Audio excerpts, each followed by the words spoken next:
It was a cold winter night, with New York City shrouded in a thick fog that muffled the sound of the busy streets. Between imposing buildings and crowded streets, Nathaniel Ross, a 45-year-old millionaire businessman, drove his luxury car through the avenues. Despite his success and fortune, he felt an inexplicable emptiness that no amount of wealth seemed to fill. As he stopped at a traffic light near a less privileged neighborhood, his eyes caught something that made him frown. A little girl, no older than 5 years old, rummaging through a trash can on the edge of the sidewalk. Her fragile body was covered in dirty, torn clothes. Her hair was tangled and her eyes were desperate. Without thinking twice, Nathaniel parked the car and got out, his expensive shoes clicking on the wet sidewalk stones. The scene before him was incomprehensible. How could a child be alone at that time in that situation? He approached cautiously, trying not to startle her. The girl looked at him with wide, fearful eyes, holding what looked like a stale, dirty piece of bread. Nathaniel knelt beside her, his heart sinking. "What are you doing here, little one?" he asked, his voice softer than he expected. The girl hesitated before answering. "I'm hungry," she whispered, her voice weak. It was a sound that carried not only hunger, but also a loneliness he knew well. The answer hit him like a punch in the gut. Nathaniel felt something break inside him. The emptiness that had haunted him for years began to turn into real, tangible pain. He watched the girl as she continued rummaging through the trash, ignoring his presence as if he were just another indifferent figure in her miserable life. Nathaniel remembered his own childhood, marked by hardship and deprivation before his meteoric rise to success. For an instant, he saw himself in that child. "Where are your parents?" he asked, trying to hide the tremor in his voice. She stopped, looked at him, and after a pause too long murmured, "My mother is sick. She can't work. I have to find food for us." The simplicity and seriousness of her speech devastated him. How could such a small child carry such a huge burden? Nathaniel's mind raced in 1,000 directions. He had built an empire, but here, at that moment, he felt completely powerless. Something inside him that he thought had died began to awaken. He couldn't just walk away and ignore that cruel reality. He decided that, in some way, he would help her. But how? "Come with me," he said finally, extending his hand to the girl.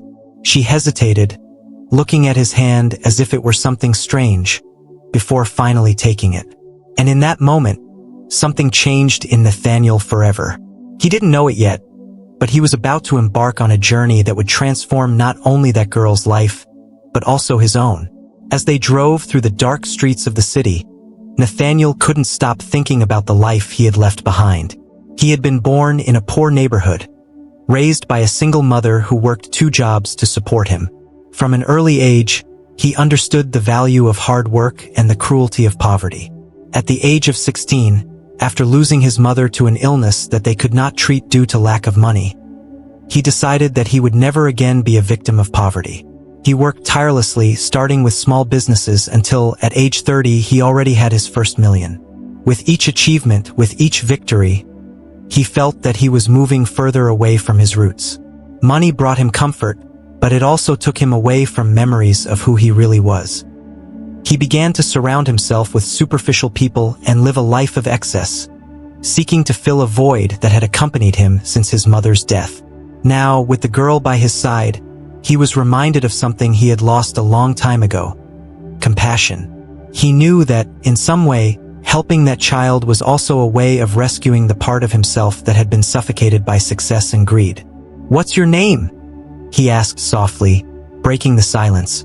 "Sophie," the girl replied, without taking her eyes off the road. Nathaniel felt a tightness in his chest when he heard the name. It was the same name as his mother. He swallowed hard, trying to stay calm, but the coincidence seemed like so much more than just that. Sophie.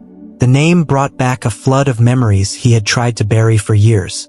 As he drove toward his luxurious downtown apartment, Nathaniel couldn't help but think about how life had given him a new chance to do something meaningful. He had spent so much time chasing wealth that he had forgotten what really mattered. Maybe this was his opportunity for redemption. Sophie, in the next seat, seemed too small for the world she lived in. She looked out the window with eyes that had seen much more than a child should ever see. Nathaniel knew that that girl deserved much more than he could offer at that moment, but he also knew that he couldn't abandon her. Fate had put Sophie in his path for a reason, and he was determined to find out what it was. As the tall buildings and city lights passed by the window, Nathaniel decided that his life would change from that moment on.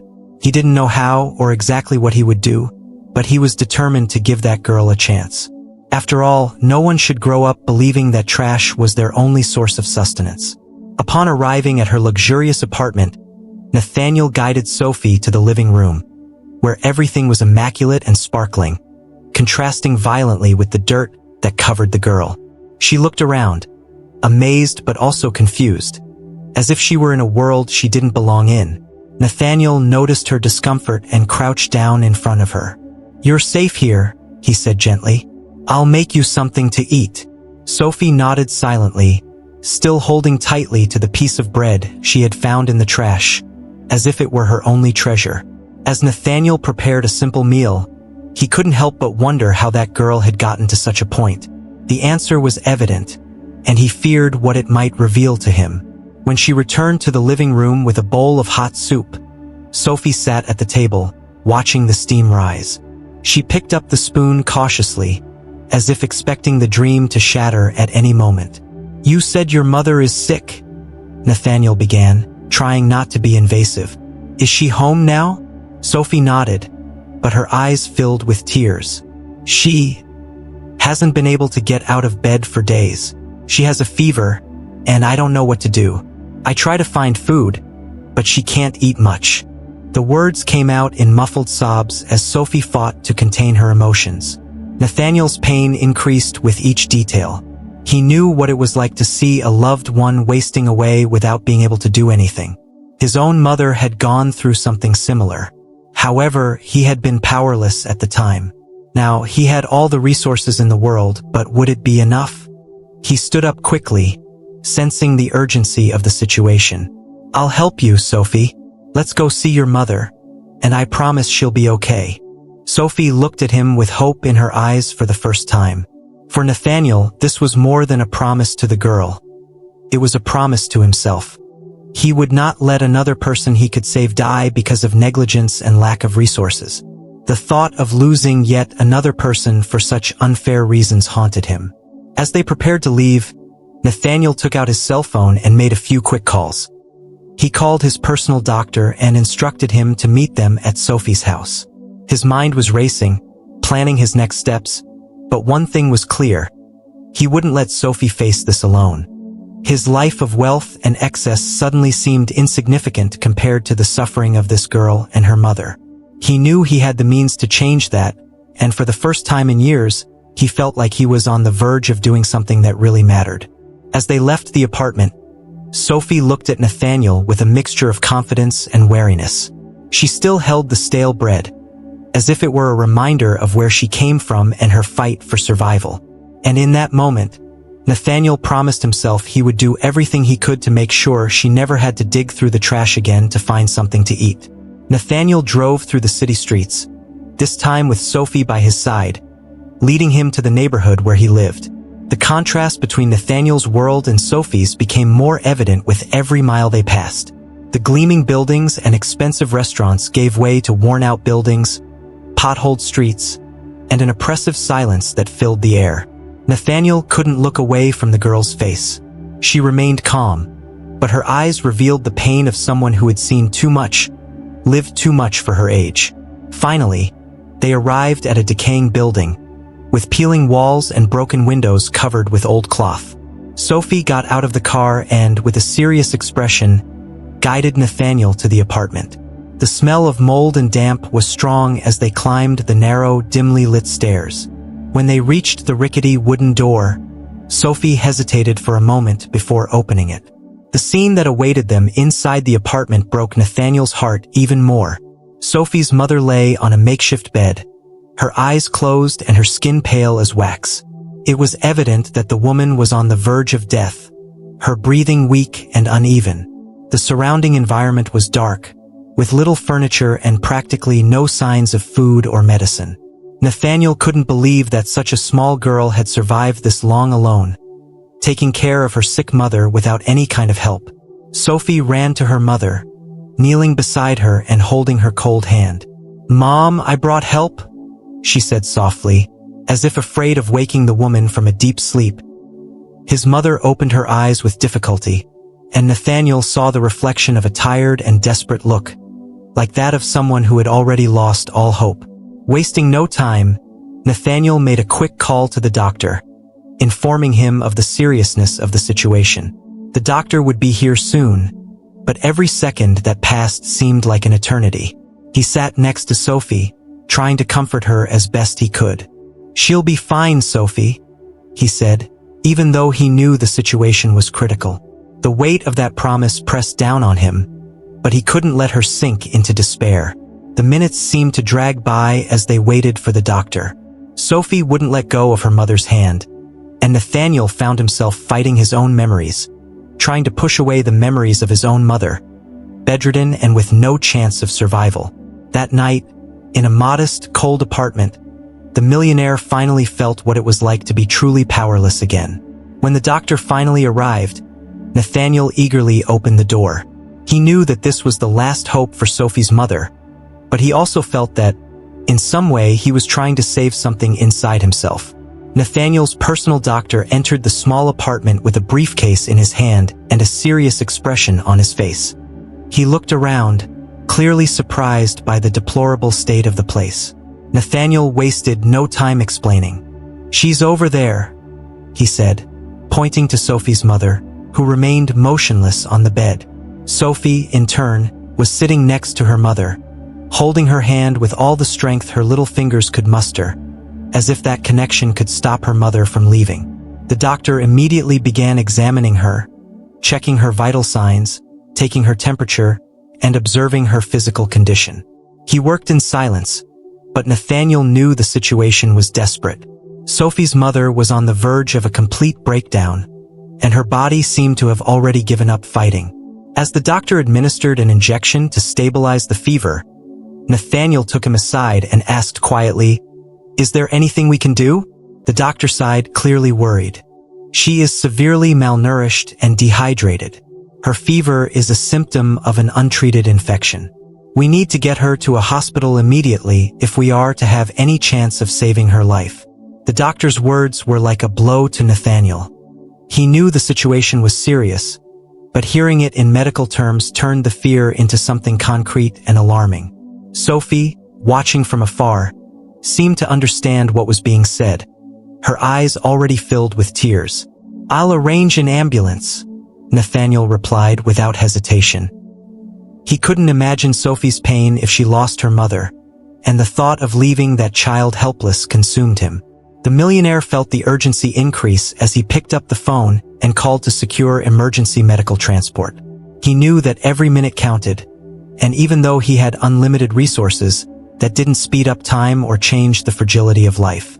While he sorted out the details, the doctor remained at Sophie's mother's side, administering intravenous fluids that brought a small momentary relief. When the ambulance arrived, Nathaniel carried Sophie's mother in his arms, feeling the woman's light and fragile body. He realized that she had been strong for a long time, silently fighting for Sophie. Seeing her fragility in contrast to her silent courage made something in Nathaniel break again.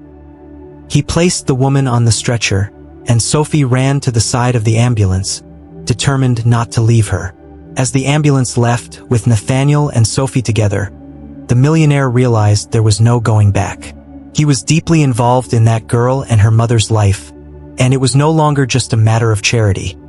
It was a personal mission. Sophie, with her sad eyes, was a reflection of the child he had been, and saving his mother was like trying to redeem his own past pain. At that moment, Nathaniel's life stopped revolving around meetings and contracts. He was fighting for something that money alone couldn't buy. At the hospital, Sophie's mother was immediately taken to the emergency room. Sophie was sitting in the waiting room next to Nathaniel, swinging her legs restlessly and with her hands clasped in her lap. Nathaniel could see the nervousness in her eyes, the uncertainty about the future. "Is she going to be okay?" Sophie asked out loud for the first time, breaking the silence that reigned between them. The girl looked at Nathaniel with cautious hope, as if afraid to believe a positive answer. "The doctors are doing everything they can," Nathaniel replied, choosing his words carefully. He knew he couldn't promise more than that. Uncertainty consumed him, but he wanted to be an anchor for Sophie right now. She had already lost so much in so little time. Nathaniel didn't want to be the person who took away her last spark of hope. As the hours passed, Nathaniel made more calls, ensuring Sophie's mother received the best care possible. He spoke to the doctors, instructed them to do all the necessary tests and provide any treatment that could improve his condition. Every minute felt like an eternity as they waited for news. Sophie, exhausted by anxiety and lack of sleep, ended up falling asleep on the bench in the waiting room, her head resting on Nathaniel's shoulder. Looking at the sleeping girl next to him, Nathaniel felt responsible for her in a way he had never felt for anyone else. He knew that no matter what happened to Sophie's mother, he would have to find a way to make sure that child's life would be different from now on. The world had been too unfair to her, and he was determined to make it right, at least in part. A few hours later, the doctor returned with a more encouraging expression. "She is still in critical condition, but the infection is responding to treatment. Her body needs time to recover, but we are hopeful that she will get better." The words brought immediate relief to Nathaniel, who exhaled deeply. Sophie was still asleep, but Nathaniel felt a wave of relief knowing that there was finally a chance for his mother to survive. The doctor continued to explain the treatment needed, the time it would take, and the careful monitoring that would be essential. Nathaniel took in every detail, already making plans in his mind about how to ensure Sophie and her mother received all the support they needed after discharge from hospital. He was determined not to let their lives return to the miserable state he had witnessed. When Sophie finally woke up, Nathaniel leaned over gently and said, "Your mother is struggling, Sophie. The doctors believe she will get better." The relief on the girl's face was instantaneous, and she hugged Nathaniel with a strength he hadn't expected from someone so small. For a brief moment, he felt like everything he was doing finally made sense. Perhaps, in that simple gesture, he had found something that no amount of money could buy: purpose. With Sophie's mother still recovering in the hospital, Nathaniel began to organize his next steps. He knew it wasn't enough to just heal Sophie's mother's body. It was necessary to offer a real chance of a better life for both. Deciding not to just watch from afar, Nathaniel began mobilizing resources to find a new home for Sophie and her mother. He hired a team of social workers and specialists to help with the process, ensuring they both had psychological and financial support in the months to come. Nathaniel began visiting Sophie and her mother daily in the hospital. Each day, he saw small improvements in his mother's condition, and she began to gain strength again. She was aware that it was thanks to Nathaniel that she was alive, and her gratitude was palpable. However, there was also a deep sense of guilt. "I don't know how to thank you," she said, her voice still weak. "I failed my daughter. I couldn't take care of her like I should have." Nathaniel shook his head, holding her hand. "You did the best you could. It wasn't your fault. The system failed you. But now, let's make sure Sophie has a better life." The words came out with a certainty he didn't know he had. It was no longer just an empty promise. It was a genuine commitment to change. When Sophie found out they were going to a new home, she was in shock. "Don't we need to go back to the old apartment anymore?" she asked with a mixture of hope and disbelief. "No," Sophie, Nathaniel replied, smiling. "You're going to have a new place. A beautiful, safe place." The girl's reaction was an explosion of childish joy that Nathaniel rarely saw. She jumped and laughed, a pure sound that made Nathaniel's heart warm. The following weeks were dedicated to ensuring the transition was smooth. Sophie's mother came out of the hospital stronger every day, and soon they were moving into a new house, with all expenses covered by Nathaniel. He knew he couldn't always be there, but he made sure they were both supported. Furthermore, he made sure that Sophie had access to quality education, something he himself had worked so hard to achieve as a child. In the midst of these changes, something inside Nathaniel also began to transform. He realized that his life, once centered on money and success, now had a new meaning. Sophie and his mother taught him that true wealth was not in material possessions, but in human connections, empathy, and the ability to transform lives. He became a present figure in their lives, visiting them frequently and helping them get back on their feet. As time passed, Sophie began to blossom, and her mother, now healthy, began to rebuild her life. Nathaniel, in turn, found a new motivation to live, one that went beyond business and luxury. He realized that deep down, the emptiness he had felt for years was being filled not by what he owned, but by who he had become.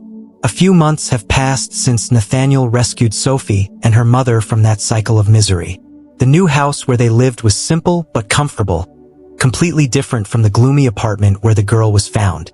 Sophie's mother, now called Clara, was still recovering emotionally and physically, but felt strong enough to get her life back on track.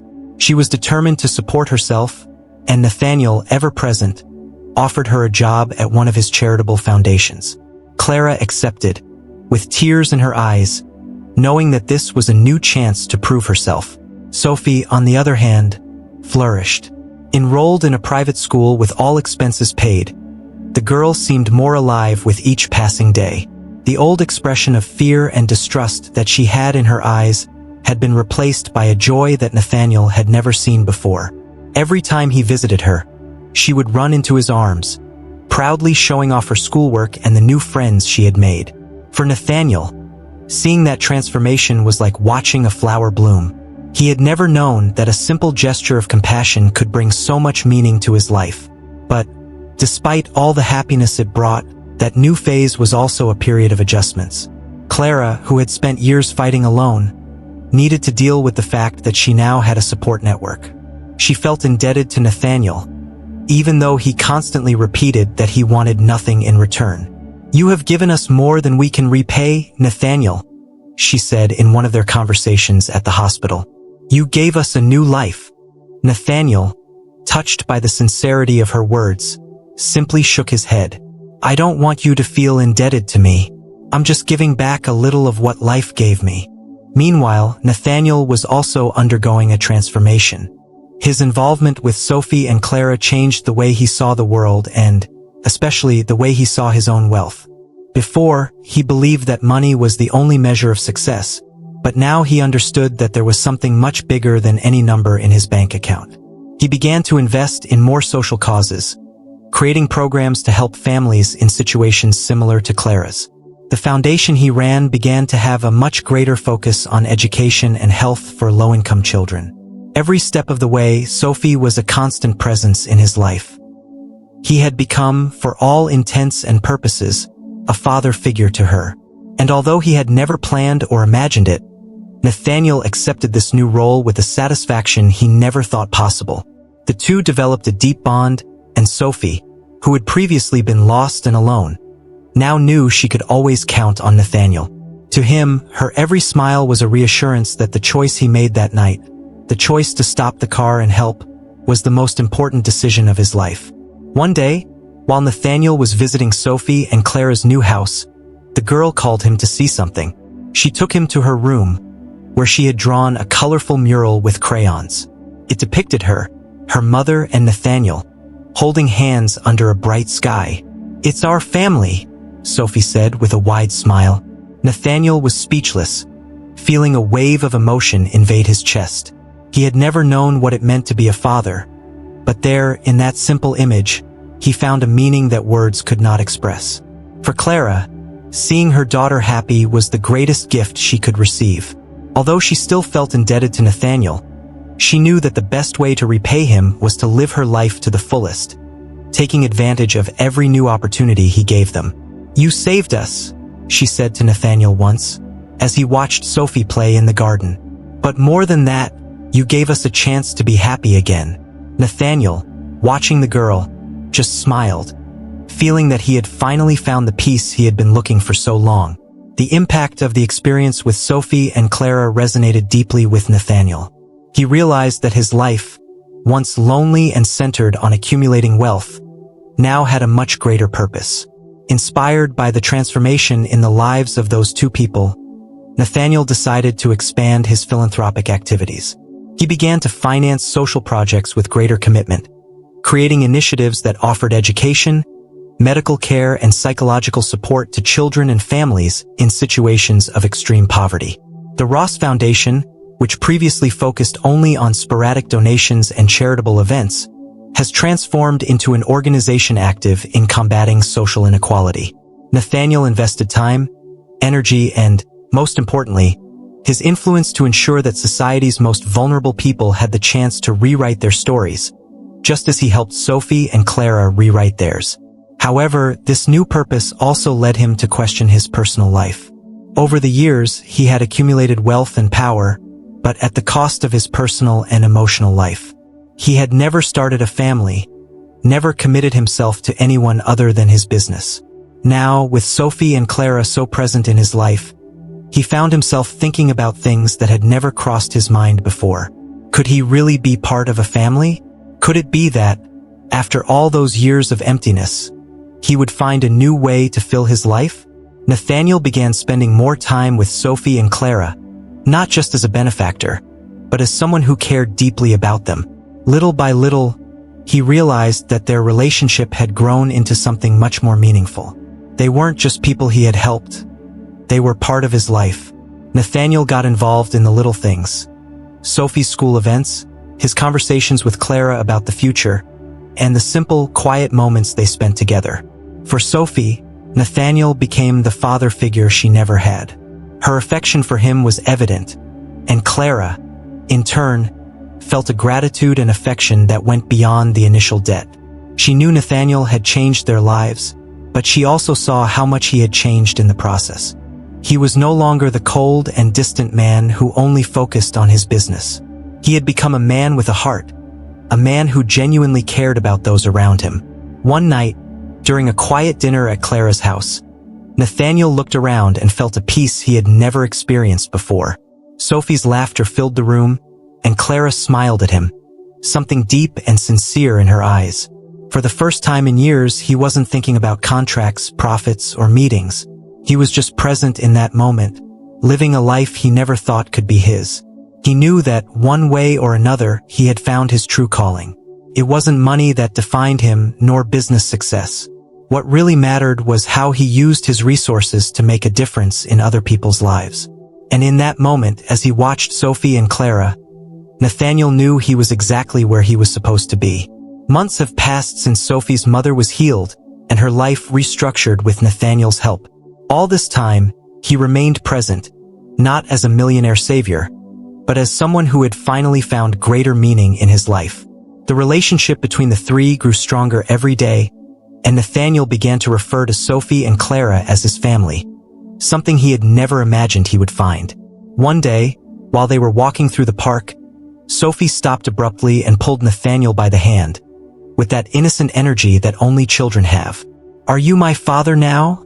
she asked, looking directly at him. The question took him by surprise. He knew the bond between them was strong, but hearing it in words made his heart race. He knelt down to her height and, with an emotional smile, replied, "I am whatever you want me to be, Sophie, and I will always be here for you." Clara, who was watching closely, smiled, a lone tear running down her face. She knew that, despite all the difficulties, life had given them a second chance, a chance to start over, and Nathaniel was a fundamental part of this new journey. He had not only helped them financially, he brought hope and stability to a family that was on the brink of destruction. Nathaniel, who had always felt that money was his only strength, now saw that his true wealth lay in the connections he had created. He was no longer alone. Sophie and Clara's presence in his life filled the void he had carried for so long, and he knew he would never be the same again. The love and gratitude he felt for them transformed him into a more complete, more compassionate man, and more aware that the value of life goes far beyond the numbers in a bank account. That day, as they walked together, Nathaniel realized that true wealth was not measured by the possessions he owned, but by the lives he touched. He hadn't just changed Sophie and Clara's fate, they had changed his too. And finally, he felt complete, living a life rich in love, purpose, and gratitude. The journey that began with a simple encounter next to a trash can lead him to a new existence, more fulfilling and meaningful than any he could have imagined.